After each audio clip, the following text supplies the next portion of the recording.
মই এতিয়া আপোনালোকক জনাই থৈ যাম সাব ইন্সপেক্টৰ আমাৰ ইউবি এবি কমিউনিকেশ্যন এই তিনিটা ক্ষেত্ৰত অসম আৰক্ষীয়ে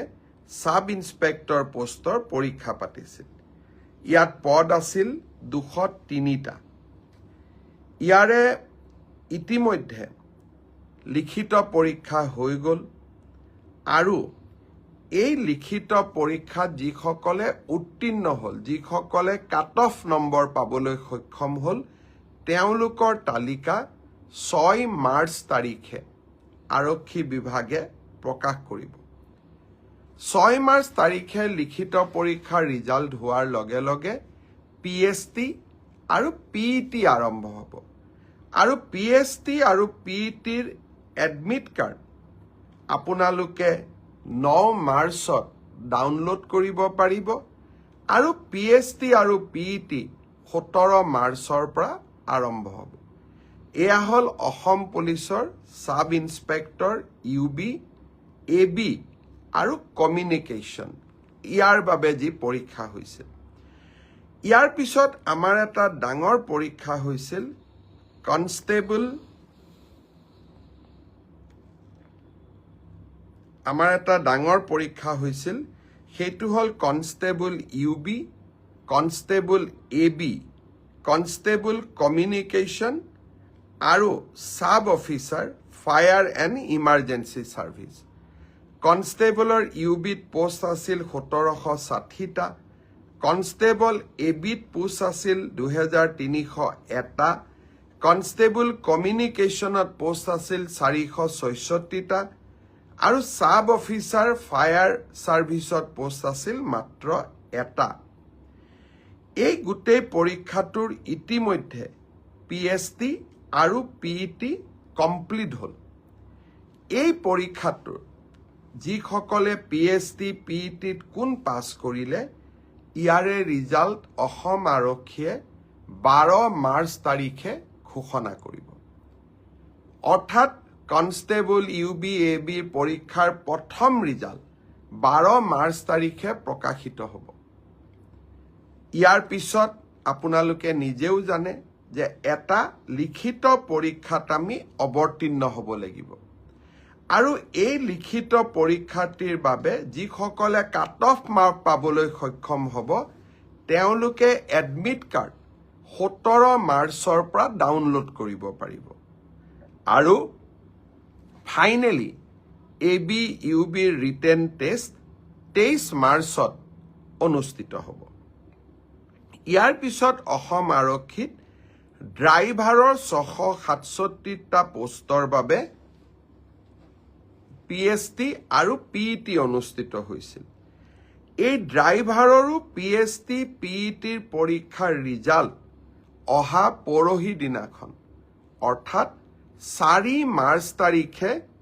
অসম আৰক্ষীয়ে ঘোষণা কৰিব ইয়াৰ পিছত স্বাভাৱিকভাৱে ড্ৰাইভিং টেষ্ট হ'ব আৰু ড্ৰাইভিং টেষ্টৰ পৰীক্ষাৰ বাবে এডমিট কাৰ্ডো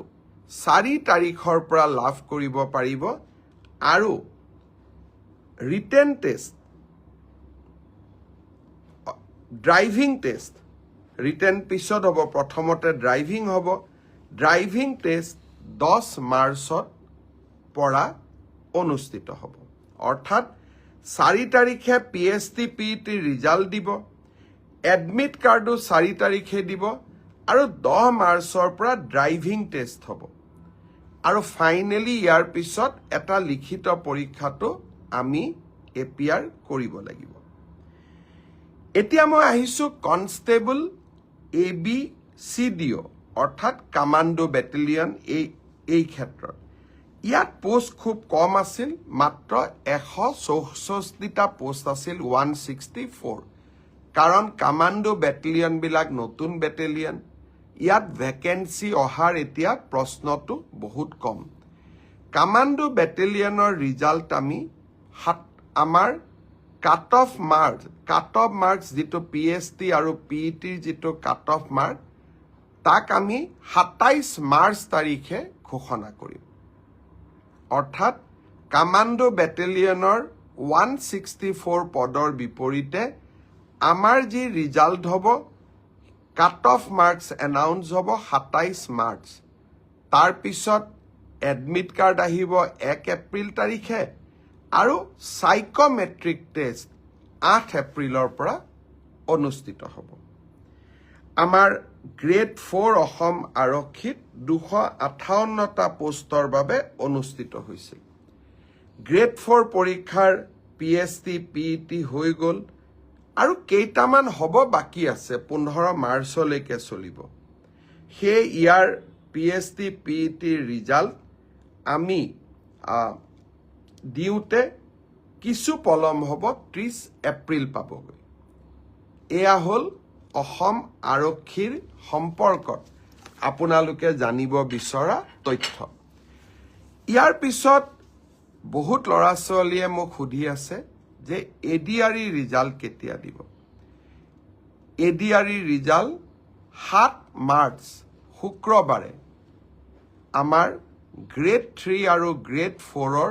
যি আমাৰ ৰিক্ৰুটমেণ্ট কমিশ্যন আছে তেওঁলোকে ঘোষণা কৰিব যিমান কেইটা পদ আছে তাৰ বিপৰীতে দুজনকৈ ল'ৰা ছোৱালীক এই পৰীক্ষাত উত্তীৰ্ণ হ'ব আৰু তেওঁলোকৰ মাজত পৰৱৰ্তী সময়ত ৰিটেন টেষ্ট অৰেল অনুষ্ঠিত হ'ব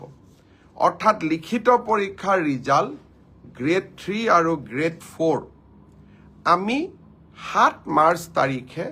ঘোষণা কৰিম এটা পোষ্টৰ বিপৰীতে দুজনকৈ ল'ৰা ছোৱালীয়ে এই লিখিত পৰীক্ষাত উত্তীৰ্ণ হ'ব শেষৰ নম্বৰটোত যদি বেছি ল'ৰা ছোৱালীয়ে একেটা নম্বৰে পায় তেতিয়াহ'লে হয়তো 3000 পোষ্টৰ বিপৰীতে মই ধৰি ল'ব কৈছোঁ 6000 ল'ৰা ছোৱালী পাছ কৰিব লাগে কিন্তু একেটা নম্বৰ যদি বহু পৰীক্ষাৰ্থীয়ে লাভ কৰে তেতিয়াহ'লে একে নম্বৰ পোৱা ল'ৰা ছোৱালীসকলেও পৰীক্ষাটোত ডেফিনেটলি পাছ কৰিব অৰ্থাৎ আমি যদি ধৰি লওঁ 50 is a cut off mark কিন্তু 50 যদি 50 জন ল'ৰাই নম্বৰ পাইছে তেতিয়াহ'লে 50 জন ল'ৰায়ে লিখিত পৰীক্ষাত পাছ কৰিব গতিকে 1:2 বুলি ক'লেও 1:2 একেবাৰে গ্ৰামাটিকেল সেন্সত নহ'ব হয়তো 2-4জন ল'ৰা ছোৱালীয়ে বেছিকৈ পাছ কৰিব এডিআৰইৰ পৰীক্ষালৈ তাৰ ৰিজাল্ট কি হ'ব তাক আপোনালোকে জানেই সেইবাবে মই যিসকলে পাছ কৰিব তেওঁলোকক অভিনন্দন জনাইছোঁ যাতে অৰেলৰ বাবে তেওঁলোক সাজু হ'ব পাৰে